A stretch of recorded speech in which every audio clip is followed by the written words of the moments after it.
Melhor evitar, né? Obrigada, Matheus Teixeira, por enquanto, e Larissa Rodrigues também. A gente volta a falar do noticiário internacional, Yuri, porque vamos atualizar a situação da guerra no Oriente Médio. O presidente norte-americano Donald Trump alega que conseguiu barrar os ataques no Líbano que travavam as negociações de um acordo para o fim do conflito. E a gente vai falar sobre esse assunto com Fernanda Manhota, a nossa analista de internacional. Muito boa tarde, boa semana, seja bem-vinda. Fernanda, até que ponto Trump consegue mesmo segurar Israel?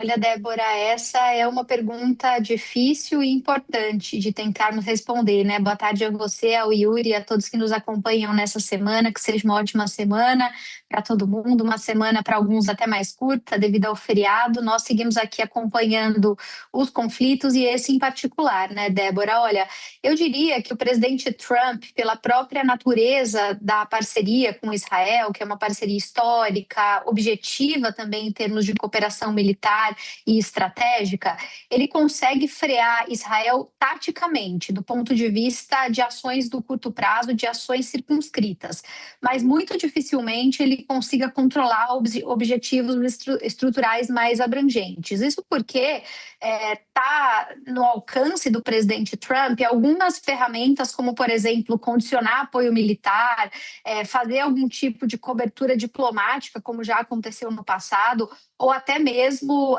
estabelecer novas regras, né, na coordenação operacional, por exemplo, da atuação no Oriente Médio. Então, são elementos que, de fato, podem ser utilizados pelos americanos nesse processo de barganha.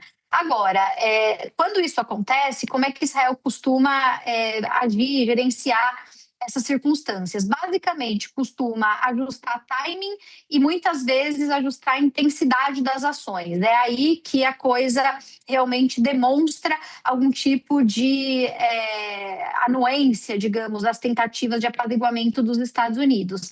Mas, de qualquer maneira, isso não impede que Netanyahu, caso perceba ou entenda que faz sentido justificar uma ameaça existencial, ou caso ele perceba uma oportunidade estratégica, ele tenda a agir mesmo sob pressão. Isso já aconteceu outras vezes no passado e continua sendo uma realidade nesse período muito delicado do cessar-fogo. Basicamente, hoje, né, o principal instrumento que o presidente Trump tem é um instrumento político, mais até do que um instrumento militar. É isso que tem sido o elemento central dessa barganha, mas ainda assim esse também é um elemento de muita sensibilidade, porque como a gente já vem abordando por aqui nos últimos dias, Israel vai passar por uma eleição importante, uma eleição em que a popularidade de Netanyahu não ajuda e que eventualmente pode representar um risco para ele. Então o cálculo de Netanyahu se dá entre o apoio político americano, com quem ele construiu uma aliança próxima e de quem, de certa maneira, ele depende para executar os seus planos, mas, ao mesmo tempo, sem deixar cair ou se perder a narrativa interna que foi construída para favorecer interesses eleitorais. Eu diria que, hoje, o principal incentivo adicional do lado americano para tentar conter os israelenses está claramente no canal, né, no Estreito de Hormuz.